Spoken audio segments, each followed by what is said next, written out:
시청자 여러분 안녕하십니까? VOA 뉴스투데이 시작합니다. 도널드 트럼프 미국 대통령이 적절한 시점에 북한 김정은 위원장과 만나 회담 재개를 기대하고 있다고 밝혔습니다. 또 김 위원장과 자신 모두 협상을 원한다는 점도 강조했습니다. 첫 소식 김동현 기자가 보도합니다. 영국 방문 이후 아일랜드에 도착한 도널드 트럼프 대통령은 환영 나온 리오 버라드커 아일랜드 총리를 공항에서 만난 뒤 기자들에게 북한 김정은 위원장과 적절한 시점에 다시 만나길 고대한다고 밝혔습니다. 김 위원장은 협상을 하고 싶어하고 자신도 김 위원장과 협상을 하고 싶다는 겁니다. I think that Chairman Kim would like to make a deal, and I'd like to make a deal with him. I look forward to seeing him at the appropriate time. 트럼프 대통령은 그러면서 지금까지의 북한과의 대화는 꽤 순조롭게 이뤄지고 있다고 평가했습니다. 북한은 오랫동안 핵과 탄도미사일 시험 등을 감행하지 않았다는 겁니다. Because there hasn't been testing of anything major, and frankly, there's been no nuclear testing in a long period of time. When I became president, and before that, as you know, it was all the time nuclear testing, ballistic missile testing, and now there's nothing. 하노이에서 열린 2차 미북 정상회담 합의 결렬의 책임을 물어 고위 간부를 숙청했다는 보도를 받느냐는 질문에는 한 명은 처형되지 않았다면서 김영철 부위원장을 거론했습니다. Because one of the gentlemen who we deal with is, this is North Korea they're talking about, is somebody that we know well. They said he was killed, and he wasn't. He was at the theater the other night, so he wasn't killed. And again, one of the people they were talking about that was supposedly executed wasn't executed at all. 하지만 숙청설에 포함된 김혁철 대미 특별대표 등 나머지 외무성 당국자 4명에 대해선 잘 모르겠다면서 흥미로운 상황이라고 말했습니다. 또 앞으로 북한과의 대화가 어떻게 진행될지 지켜보자고 말했습니다. VOA 뉴스 김동현입니다. 동아시아 해상에서는 유엔 안보리 결의 위반인 북한의 불법 환적 행위를 감시하기 위해 국제 공조가 이루어지고 있죠. 그런데 한국 함정 등은 여기에 참여하지 않고 있다고 일본 정부가 밝혔습니다. 박승혁 기자가 취재했습니다. 일본 외무성은 일본, 미국, 영국, 캐나다, 프랑스, 호주, 뉴질랜드 등 7개 나라가 지난해 초부터 해상 초계기와 호위함 등을 한반도 근해에 교대로 파견해 북한의 제재 회피 행위를 단속하고 있다고 밝혔습니다. 일본 외무성은 단속 참가국들의 상세한 작전 규모와 기간 등을 웹사이트에 공개하고 있는데 한국은 포함되지 않았습니다. 일본 외무성은 대북 해상 감시를 위한 다국적 활동에 한국도 참여하고 있느냐는 VOA의 질문에 한국은 동참하지 않고 있다고 답했습니다. 한국이 감시 활동을 위해 항공기나 함선을 파견한 기록이 없다는 것입니다. 앞서 일본은 북한의 제재 회피에 대응하기 위해 국제적인 감시 강화가 필요하다며 한국과 중국 등이 더 적극 동참해 줄 것을 촉구한 바 있습니다. I would like to call for further solidarity in support of the global interest with regional countries. These countries include the Republic of Korea, China, and Russia, which have an immense interest in the North Korean issue. 한국 국방부는 북한 선박 환적을 단속하고 있는지, 또 단속을 한다면 어느 나라들과 협력하고 있는지를 묻는 VOA의 질문에 작전 보안 사항이라 답변할 수 없다고 밝혔습니다. 이런 가운데 미국 국방부는 패트릭 셰너헨 국방장관 대행의 일본 방문을 정리하는 성명을 냈습니다. 미일 양국은 모든 유엔 제재의 이행과 더불어 최종적이고 검증 가능하며 불가역적인 북한 비핵화, 즉 CVID를 촉구한다는 내용입니다. 또 아베 일본 총리를 만난 자리에서 셰너헨 장관은 일본인 납북자 문제의 해결을 지지했다고 미 국방부가 밝혔습니다.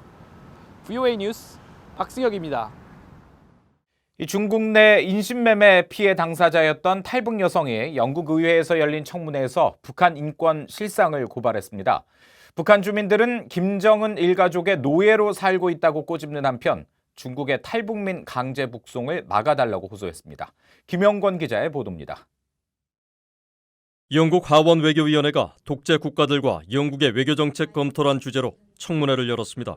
증언에 나선 탈북민 박지연 씨는 북한은 김 씨 정권의 노예 체제라면서 주민들이 북한을 탈출할 수밖에 없는 상황을 자세히 설명했습니다.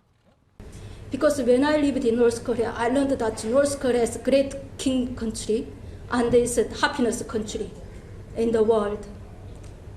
So I believe that, and I always respected Kim families, but we received that hunger and separated my families. 박지원 씨는 그러면서 자신은 영국에 와서야 인권과 자유의 참 의미를 알게 되었다며 과거 자신은 동물처럼 살았고 북한 정권은 중국에서 북송된 탈북민들을 인간으로 취급하지 않았다고 증언했습니다. 또 북한의 공식 국가 명칭은 조선민주주의 인민공화국이지만 세계 보편적 의미의 민주주의와 완전히 다르다고 강조했습니다.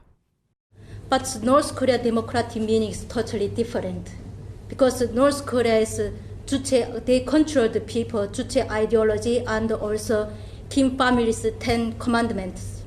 So 주체 ideology means slavery ideology.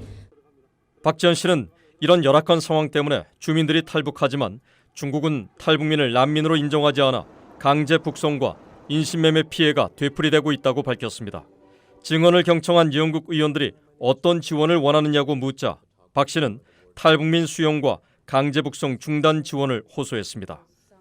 Please accept more North Korean refugees in the UK, and also speak out China to stop send back to North Korean refugees. 아울러 국제사회가 북한 주민들과 소통해야 한다며 주민들이 세계 인권 선언이 보장하는 권리를 알도록 북한 정부가 아닌 주민들의 편에서 지원을 강화해야 한다고 덧붙였습니다. 영국 의원들은 이 같은 청문회 증언을 토대로 영국 정부에 북한 등 독재 국가의 인권 침해에 침묵하지 말 것을 꾸준히 촉구하고 있습니다. 영국은 북한과 수교 관계에 있는 국가지만 비판적 개입이란 대북 정책을 유지하며 북한의 인권 개선에도 꾸준히 목소리를 내고 있습니다. VA 뉴스 김영권입니다.